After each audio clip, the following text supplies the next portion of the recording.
Buenas tardes. Bienvenidos a nuestro séptimo Congreso de Estudiantes de Filosofía. Hoy tenemos en este momento la mesa número 8 de Antropología Filosófica y nos acompaña Joana Pinzón de la Universidad Industrial de Santander, que nos va a presentar su ponencia titulada Metáfora y velo, un relato sobre origen y desvío desde Rousseau y Hans Blumenberg. Joana, si quieres puedes contarnos como un poco de ti, si no, solo puedes empezar. Y como por ejemplo tus áreas de interés, qué estudias y eso. Y al final de tu ponencia va a haber una ronda de preguntas. Así que eso. Vale, muchísimas gracias. Bueno, buenas tardes a todos. Y pues muchas gracias a la Sociedad de Filosofía de la Universidad Alberto Hurtado por propiciar este espacio de reflexión. Para hacer pues una introducción, como me acaban de pedir, pues soy estudiante de maestría de cuarto semestre de la Universidad Industrial de Santander, de Bucaramanga, que queda ubicada aquí en Colombia. Mm, mis áreas de interés, digamos, que por el momento son filosofía de la metáfora. Es como el tema de investigación que me ha interesado desarrollar en la investigación que he hecho en la maestría, y específicamente me he centrado en un autor que es Hans Blumenberg. Entonces, tal vez teniendo en cuenta el poco tiempo que tengo y digamos, quisiera empezar inmediatamente para poder abordar todos los puntos y ajustarme al tiempo. Entonces, no sé si es suficiente esa introducción. Sí, está súper bien. Comienza nomás, tranqui. Listo, muchas gracias. Entonces, Metáfora y velo, un relato sobre el origen y desvío desde Rousseau y Hans Blumenberg, es el título de mi ponencia. Y quisiera saltar un poco, no sé si ya están compartiendo pantalla, podrían compartir pantalla para poder ver la presentación. Muchas gracias. Podríamos pasar a la siguiente introducción sobre Hans Blumenberg, pero digamos que dado el tiempo quisiera avanzar a la siguiente. Vamos a pasar a la siguiente diapositiva. Este es el esquema general de la presentación que quiero hacer hoy. Primero hablar de la condición antropológica de la metáfora, de la antropogénesis y absolutismo de la realidad, que es un concepto central, este último, absolutismo de la realidad, en la obra de Blumenberg, y función antropológica de la retórica, para pasar a esta parte de relación con Rousseau entre entre las reflexiones que hace sobre el origen del hombre, o digamos el pasado remoto del hombre, por decirlo en términos de Blumenberg, sobre la relación entre metáfora y velo en las dos narraciones. Y pues finalizar con metáfora y velo. Si quieren, podemos pasar a la siguiente presentación. Muy bien, gracias.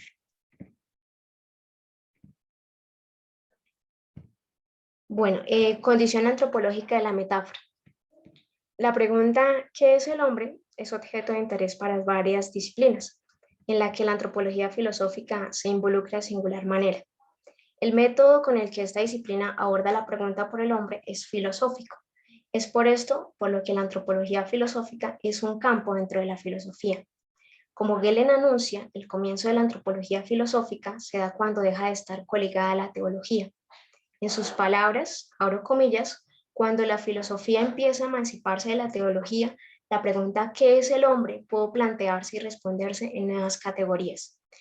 Cierro comillas, Gehlen, 1993. Ahora bien, quienes abordaron la pregunta en las categorías de una antropología filosófica fueron Scheler, Bresner y Gehlen. El método que ellos aplicaron relacionaba el conocimiento a priori de la esencia y la experiencia a posteriori. Así, lo que diferencia a la antropología filosófica de la antropología científica es el método al que recurre para abordar la pregunta. La antropología filosófica aborda la pregunta a través de un método trascendental, sin ignorar y reconociendo las investigaciones científicas cuyo método está basado en verificaciones de orden experimental. Un estudio que es abordado por la antropología filosófica es la antropogénesis, la cual hace referencia al origen o punto de inflexión en el que el prehombre se convierte en hombre. Ahora bien, cuando nos referimos a la antropogénesis, tanto a la ciencia le es difícil constatar solo empíricamente cómo pudo darse ese comienzo, como a la filosofía únicamente a través de un método trascendental hallar una respuesta. Pese a esta dificultad, la antropología filosófica encuentra un recurso metodológico para hacerlo. Nos interesa mostrar cómo lo consigue desde la antropología de Blumenberg. La antropología de Blumenberg es una antropología filosófica que entiende las dificultades que tiene a responder a la pregunta ¿qué es el hombre?, sin llegar a caer en positivismos ni sustancialismo, pero sin por ello renunciar a la pregunta.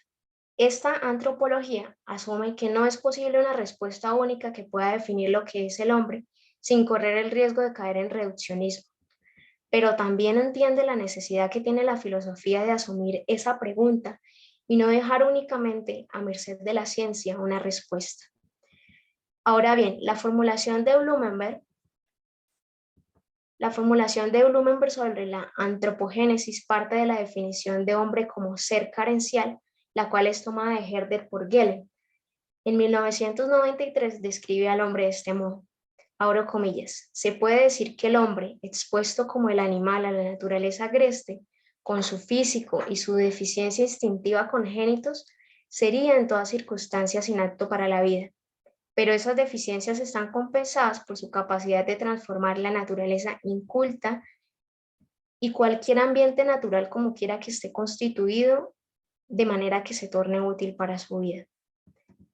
Cierro comillas. Sobre este presupuesto del hombre como un ser carencial, incapacitado para la vida, es que la antropología de Blumenberg traslada la pregunta ¿qué es el hombre?, a la pregunta ¿cómo es que éste ha podido sobrevivir? Esta pregunta es el punto de partida para su narración sobre la situación originaria, pues es en su narración antropogenética que encontramos una respuesta. La respuesta que da Blumenberg no tiene la pretensión de validez, no pretende ofrecer una respuesta absoluta porque su filosofía es justamente un intento de escapar de lo absoluto. Su respuesta es funcional. Volveremos a este punto después de haber presentado la narración que hace Blumenberg de la antropogénesis. Podemos pasar a la siguiente diapositiva, absolutismo de la realidad. En esta parte quisiera,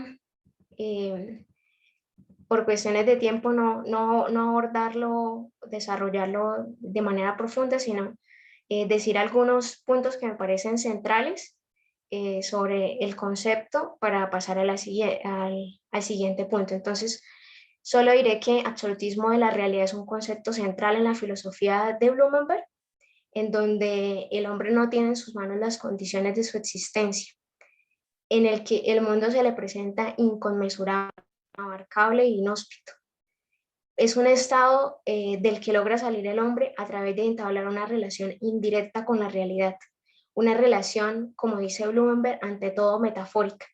Blumenberg dice que el momento de inflexión en el que el prehombre deviene hombre es cuando pone un velo sobre la realidad para percibir en lugar de ella otra cosa.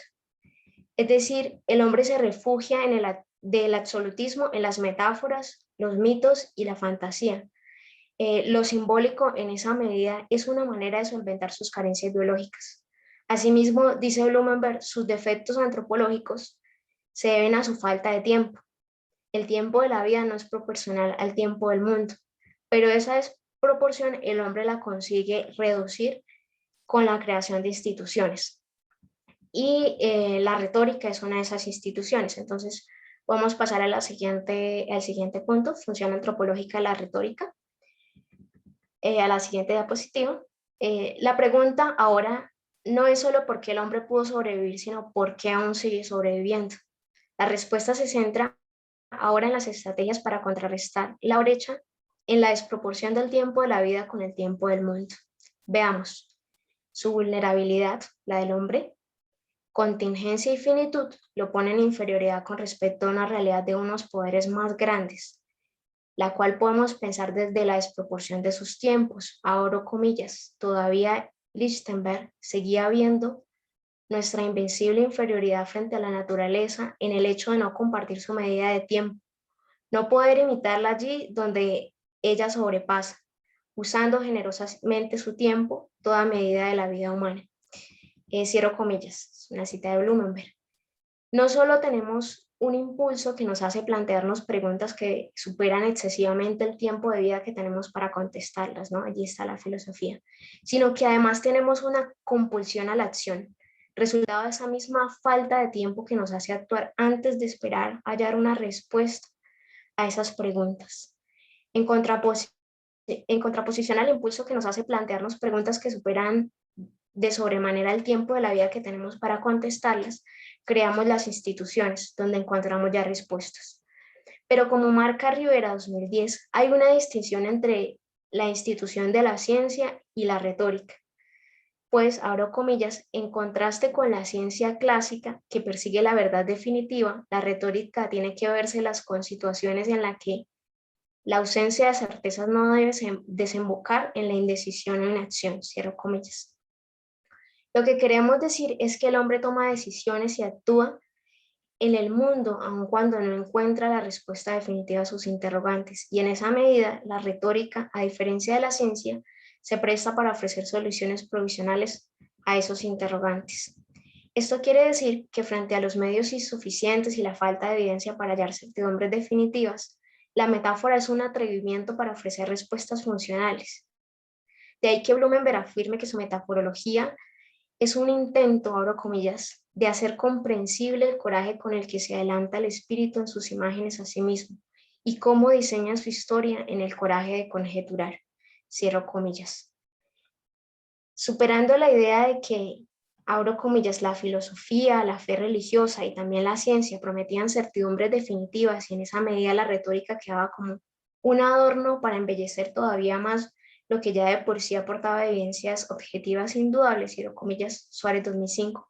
La retórica ocupa un lugar esencial en cuanto a la manera de orientación en el mundo. Podemos pasar a la siguiente diapositiva, velos para distanciar el mundo. A partir del apartado anterior, podemos ver la naturaleza del hombre como un ser que ha empleado metáforas para separarse del mundo y a través de esa distancia ganar seguridad. Retomemos la idea de Blumenberg en la que el prehumano corre un velo para reblandecer el mundo. El hombre encara la realidad a través de un velo y tiene una vida biográfica en virtud de ese velo puesto sobre la realidad. El hombre, en consecuencia, es un ser revestido. La pregunta que nos correspondería responder sería, abro comillas, ¿debería también la verdad, en la medida en que en general como una verdad para el hombre hay que pensarla con cierta consideración para con él? ¿Debería la verdad, resultar insoportable en su natural franqueza y agresividad para un ser revestido? Cierro comillas, Blumenberg 2003. A este respecto, nos interesa confrontar la posición de Blumenberg con la de Rousseau, pues es un filósofo que también aborda la cuestión del significado del vestido para el hombre y realiza una postulación acerca del origen del hombre. En ese sentido, la formulación de los dos filósofos es similar, pero se distancia en un elemento fundamental que desarrollaremos a continuación y que respecta a la relación antropológica entre hombre y metáfora. Por una parte, Blumenberg sostiene que el hombre solo está desnudo en su estado de naturaleza y que su cultura empieza justo cuando se viste. Abro comillas, la historia cultural del hombre está esencialmente en la historia de su forma de vestir, pues él es el ser que se viste, que no se da abiertamente en su naturalidad, cierro comillas. Blumenberg 2003. Por otra, Rousseau postula que el hombre en su estado de naturaleza ya tiene todo a su mano, no desea nada ni teme nada, no precisa de vestidos. Por el contrario, cuando es envuelto por la cultura, su fuerza original se atenúa. Abro comillas, una desgracia tan grande para esos primeros hombres y sobre todo un obstáculo tan grande para su conservación, la desnudez, la falta de habitación y todas esas cosas inútiles que nosotros creemos tan necesarias. El primero que fabricó vestidos y un alojamiento se dio con ello cosas poco necesarias, puesto que se había pasado sin ellas hasta entonces. y no se ve por qué no podría soportar, una vez hecho hombre, un género de vida que soportaba desde la infancia. Rousseau, 1820, cierro comillas. Para Rousseau, la cultura representa debilidad para el hombre, en la medida en que cada cosa que fabrica lo despoja de una de sus habilidades naturales, provocando la pérdida de su coraje, incorporando temor en él. En cambio, para Blumenberg, esta dimensión simbólica representa una ventaja para el fortalecimiento de sus carencias biológicas. Para este último, la retórica, habilidad del hombre como ser simbólico, desarrolla unas funciones de corte espiritual. Abro comillas, no se puede menospreciar la retórica donde se puede presuponer que el ser humano es proclive de manera que satisface sus necesidades. La retórica no es solo un arte de seducción demagógica, siempre tuvo también su importancia para las formas de la asistencia espiritual y para provocar buen ánimo y alegría de vivir en el ser humano, sin duda velando a menudo las verdaderas razones, aunque no corregibles ya por reconocidas como verdaderas, de la miseria humana. Atendamos cómo Blumenberg nuevamente hace uso de la metáfora del velo. El hombre es proclive a la retórica, pues ella vela las verdaderas razones de la miseria humana. ¿Qué quiere decir que el hombre use prendas para esconder su naturaleza? ¿Qué es el vestido para el hombre? ¿Qué tapa, oculta, cubre? En otras palabras, ¿por qué requiere de velos?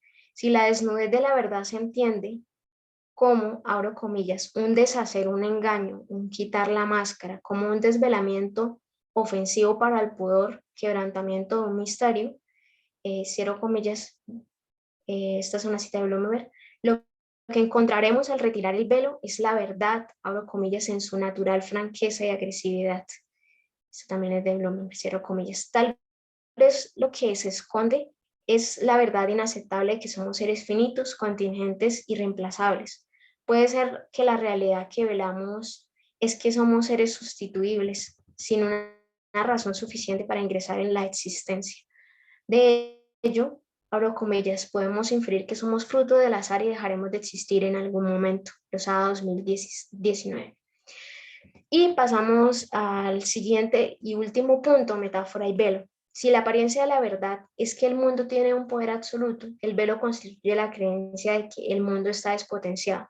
Dicho de otro modo, el mundo para el prehumano es percibido como caótico, pero el hombre ha colocado sobre él un velo para percibir en lugar de caos otra cosa, a saber, un cosmos. El velo es una mediación entre el hombre y el mundo que le permite al hombre distanciar la realidad para no enfrentarla directamente. Recordemos, la relación del hombre con la realidad es indirecta, pero ante todo metafórica. La metáfora cumple aquí la función de un velo. Sí, abro comillas, todo el dominio sobre la realidad ganado por el ser humano, gracias a la experiencia de su historia y en definitiva al conocimiento, no ha conseguido quitarle de encima esa amenaza y todavía más esa nostalgia de volver a caer de nuevo en aquel estado de impotencia, es porque la ganancia, cierro comillas, es porque la ganancia de seguridad es solo aparente. Las preguntas que surgen ante lo anterior son, ¿podemos tener una relación con la realidad que sea directa, esto es, que no esté mediada? ¿Cómo ha de presentarse la verdad a seres revestidos? Veamos. Si la época cristiana consideró, abro comillas, la donación de la verdad misma podría hacerle al hombre tan insoportable como la desnudez, cierro comillas, en la ilustración hay un cambio sustancial de la metáfora desnuda y la superación de esta.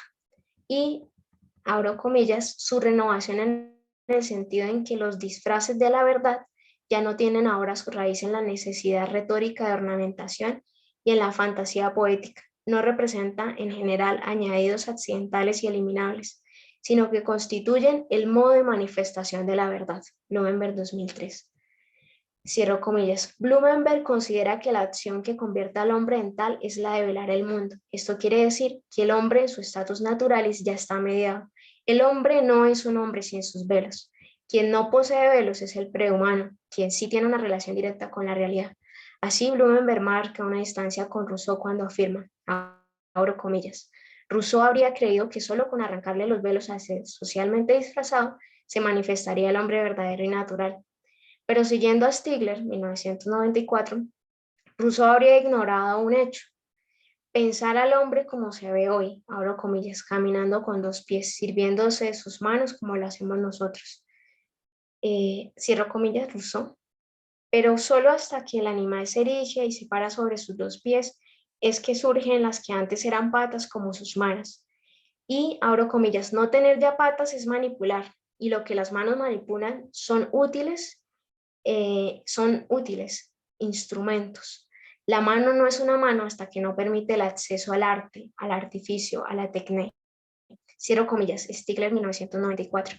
Esta capacidad ya no es natural, ya no es originaria. Caminar erguidos ya es una acción artificial. Por eso Rousseau no puede encontrar un origen del hombre en el que no esté la técnica, es decir, donde no se halle ya mediado. Parece entonces que la mediación se halla en el origen, en la antropogénesis. Así que arrancarle los velos al hombre no es una acción posible desde el punto de vista. Tanto Blumenberg como Rousseau hacen un relato verosímil de algo que está más allá de sus posibilidades empíricas comprobar, el relato sobre la situación originaria del hombre. Este relato, que se da dentro del marco de la disciplina denominada antropología filosófica, este relato se da dentro de este marco, ¿no? Para Blumenberg, la pregunta antropológica central es ¿por qué el hombre, pese a su falta de disposición biológica, ha logrado sobrevivir? La filosofía ha pensado esta pregunta, ¿qué es el hombre? Entendiendo el hombre como un ser que ha estado fijo, inalterable, atemporal. Sin embargo, como advierte Stigler, este pensamiento está influenciado por el mito dogma del carro alado de Platón, en el que se duplica el mundo en dos, el ser y el devenir, lo inteligible y lo sensible, cuerpo y alma, naturaleza, cultura, hombre y técnica. Este dogma metafísico no solo ha permeado la pregunta por el hombre, sino el discurso filosófico en su mayoría. El problema, aduce Nietzsche, es que, abro comillas, todos los filósofos tienen el defecto común de partir del hombre actual y creer que con un análisis del mismo llegan a la meta. Invariablemente el hombre se les antoja como una eterna veritas, como algo invariable en medio de toda la vorágine. Pero todo ha devenido, no hay datos eternos, lo mismo que no hay verdades absolutas. Nietzsche, 1996. Así como hemos dividido ser y devenir, la filosofía ha puesto al hombre en el lugar de ser y la antropología en el lugar del devenir. En un camino distinto, la antropología filosófica buscaría hallar un punto de encuentro que no descalifique ni el método trascendental y apriorístico de la filosofía, ni el método empírico deductivo de la antropología. De manera que los relatos de Rousseau y Blumenberg se ofrecen en este marco metodológico. Abro comillas, la antropología no es, pues, ni griega, ni en un principio filosófica. El pensamiento griego es lógico, dialéctico, es decir, ontológico. El diálogo que dice la verdad es el que es. Filosófico quiere decir que afronta la cuestión trascendental. Incluso el empirismo, cuando es filosófico como en Hume, afronta la cuestión trascendental. Ahora bien, la antropología no es trascendental. Stigler, 1994. Cierro comillas. Estos relatos sobre el pasado remoto del hombre son un intento de deducción trascendental. En el caso de Blumenberg, basados en estudios antropológicos como los de Paul Alsberg y Gehlen. El relato de Blumenberg sobre el origen del hombre no es ontológico, es pragmático, funcional. No es que el hombre haya existido desde siempre con unas características específicas, sino que tuvo que adquirirlas en un momento contingente. Como afirma Tomás Polla en 2019, Blumenberg atenúa la hipótesis del hombre como ser carente, utilizándola solo funcionalmente, no tanto ontológicamente, sugiriendo que, aunque puede no ser comprobable empíricamente, puede ser a la vez filosóficamente eficaz para explicar los orígenes de la cultura. Cierro comillas.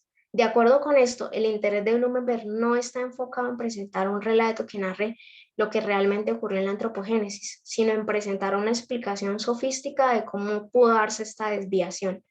Lo que intentamos mostrar es que esta narración del principio del hombre es funcional en el sentido en que sirve para responder la pregunta ¿por qué el hombre pudo sobrevivir? Pero no es una simple especulación de sillón, pues no ignora los datos empíricos, sino que los emplea para ofrecer una explicación solvente y coherente. Sin embargo, parece que ninguna teoría puede explicar satisfactoriamente qué es lo que exactamente ocurrió en el origen del hombre. Blumenberg reconoce, abro comillas, en un campo en el que no sabemos casi nada y tal vez también en el futuro no sepamos casi nada, tiene que estar permitido elegir el modelo más productivo. También Rousseau afirma, las investigaciones que pueda uno acometer a este respecto no hay que tomarlas por verdades históricas, sino únicamente por por razonamientos hipotéticos y condicionales, más a propósito para dilucidar la naturaleza de las cosas que para revelar su verdadero origen. Cierro comillas. Rousseau, 1979. Pero la diferencia entre el relato de Rousseau y Blumenberg se hallaría en que Rousseau no contempla que el andar erguido del hombre ya es una desviación del origen, o sea, que sus manos queden libres es una transformación en la que éstas ya son asumidas como instrumentos que median entre el hombre y el mundo. El problema de Rousseau, objeta Stigler, es ignorar los hechos. Abro comillas, Rousseau no puede ignorar los hechos. Rousseau puede ignorar los hechos, pero no puede entrar totalmente en contradicción con ellos. Cierro comillas, Stigler, 1994.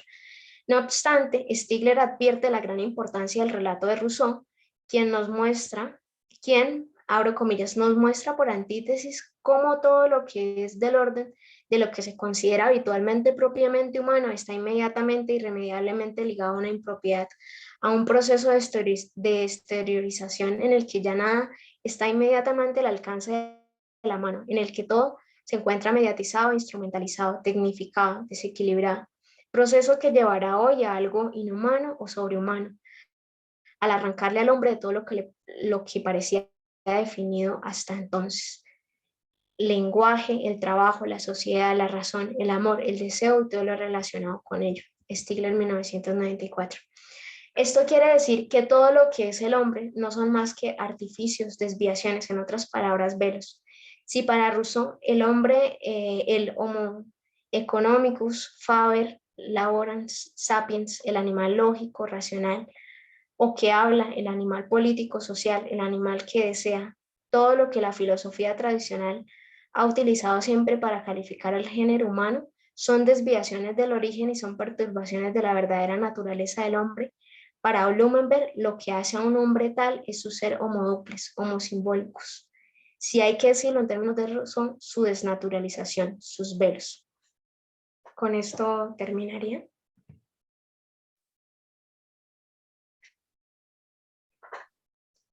Súper, gracias por tu presentación, me gustó mucho, la verdad. No, yo no conocía a Blumenberg, no conocía sobre él y lo encontré súper interesante.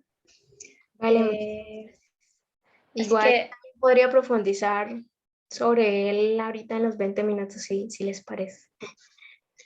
ya, primero veamos si hay alguna pregunta, quizás por ahí. Camilo.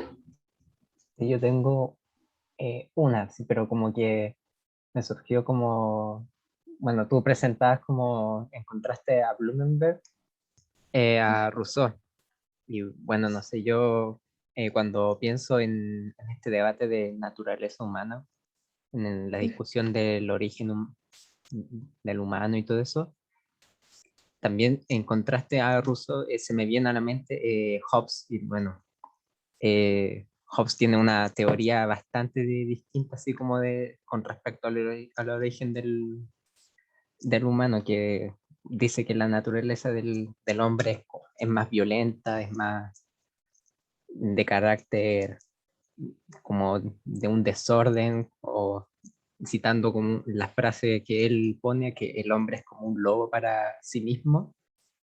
Ujú. Entonces, ¿qué piensas tú de eso? Que si bien el origen así como del humano no es que esté bien, así como por decirlo, definido, sino que más bien se hace con el tiempo, ¿qué piensas? ¿Que el humano por naturaleza tiende al bien o al mal, o una mezcolanza entre las dos?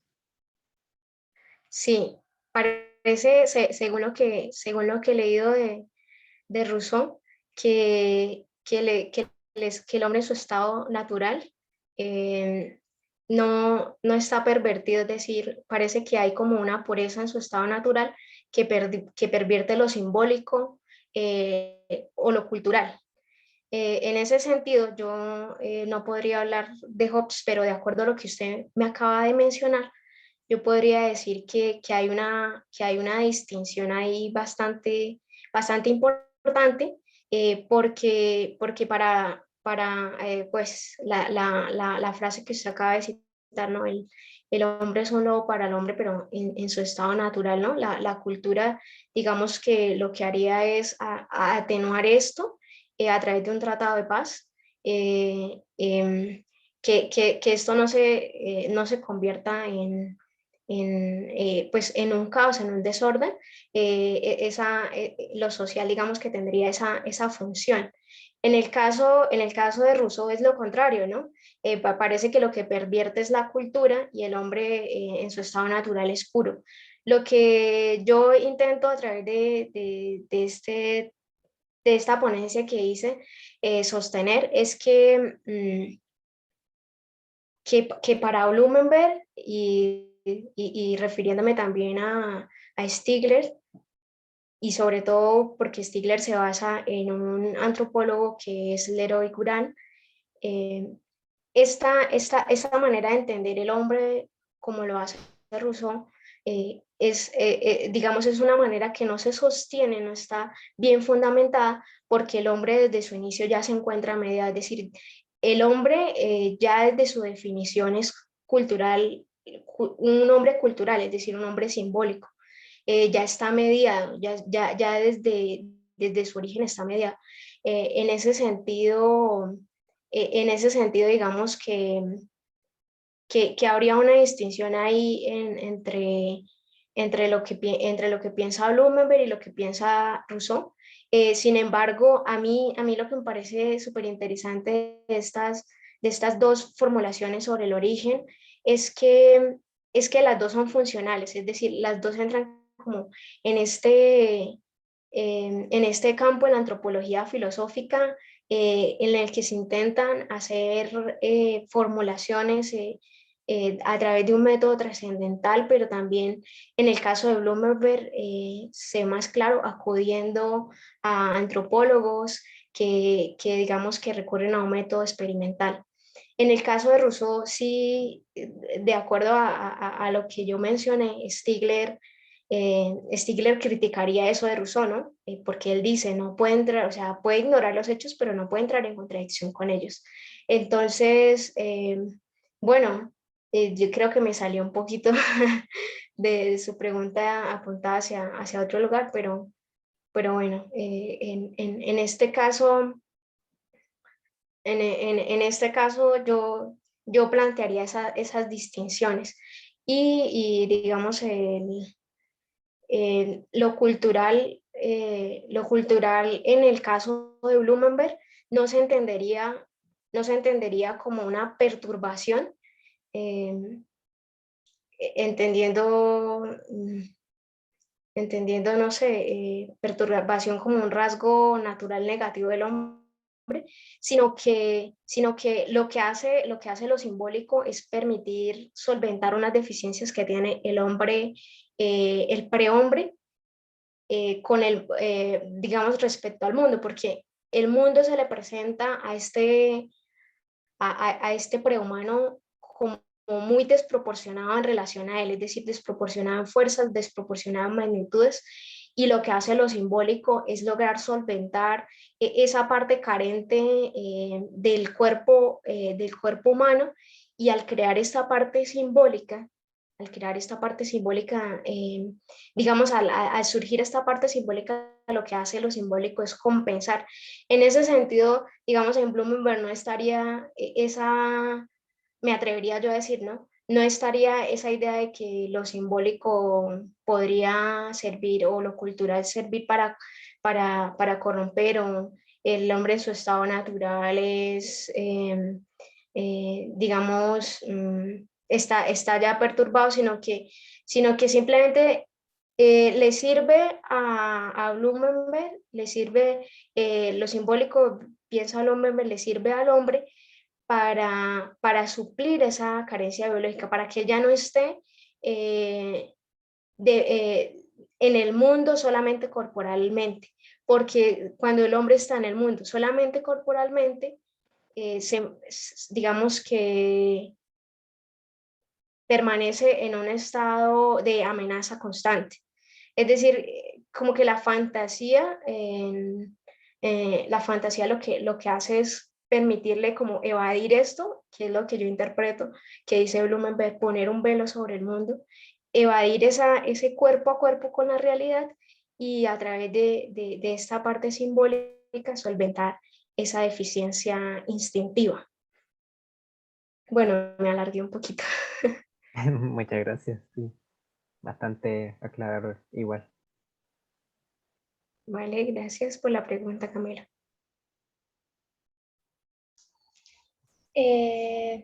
Estamos a 5 minutos de terminar la presentación. Yo no sé si tú quieres aclarar algo más, como me dijiste delante, o si quieres podemos terminar. No, simplemente tal vez agregar, porque quería hacer al inicio una introducción de Blumenberg, porque asumo que, y entiendo que tal vez Rousseau ya es conocido por la mayoría, pero Blumenberg no tanto, y debido, digamos, al tiempo limitado que tenía, omití esa parte y tal vez podría en estos minuticos hacer esa introducción que a ver si los convenzo de leerlos si no lo han leído. Bueno, lo que yo quería mencionarles acerca del Blumenberg es que es un filósofo alemán de origen judío del siglo XX que, que, que crea o sea, digamos que su aporte más grande está en un campo de estudio que él mismo crea, que se llama metaforología. Y ese proyecto de metaforología, él lo inicia ligado al proyecto de la historia conceptual de Ritter y de Koselleck. Pero entonces él lo inicia pensando como en una crítica a la omisión de las metáforas de este diccionario histórico de filosofía y de las frases metafóricas. Entonces él lo que hace es como una crítica, ¿no? En La luz como una metáfora de la verdad, que publica en 1957, él hace una crítica y dice, lo que están haciendo al eliminar las metáforas de un diccionario de historia conceptual es reduciendo el alcance de la terminología filosófica. Y digamos que no se queda allí digamos que con esta simple crítica, sino que en 1960 él escribe un libro que creo que es el libro más conocido de él, que se llama Paradigmas para una metaforología, que es donde ya presenta su proyecto de una metaforología, digamos, de forma más consolidada. De forma más madura, en 1971, él publica un texto que se llama Aproximación a una teoría de lo inconceptual.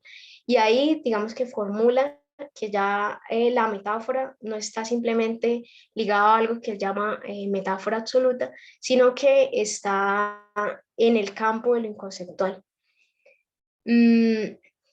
Y pues este autor no solamente hace aportes en ese campo, sino también en el campo de la fenomenología, de la antropología filosófica, que es lo que yo quise traer aquí, y también en el campo de la historia, que es muy importante. Algunos de sus libros traducidos, por ejemplo, son Descripción al español, y es un autor que, digamos, está cobrando ahorita relevancia justamente por eso, porque ya la gran mayoría de sus obras se han traducido al español, digamos, en la escena hispana académica, ha cobrado más relevancia de la que tenía hace unos años. Uno de sus libros, Descripción del ser humano, las realidades en que vimos, que está un texto que se llama Aproximación a una teoría de la inconceptualidad, que cité mucho en esta conferencia. Perdón, donde está aproximación a la actualidad retórica. Y pues otros textos que también son bastante interesantes, trabajos sobre el mito que también cité aquí. Y bueno, no sé, tal vez sea suficiente con esto, porque creo que ya cumplí el límite, ¿no? Del tiempo. Sí, de hecho, terminaste justo en el minuto. Muchas gracias, a mí me gustó mucho, la verdad, tu presentación, una de mis favoritas del Congreso. Gracias. Muchísimas Eh, gracias a ustedes. sí. Así que eso, que estén muy bien.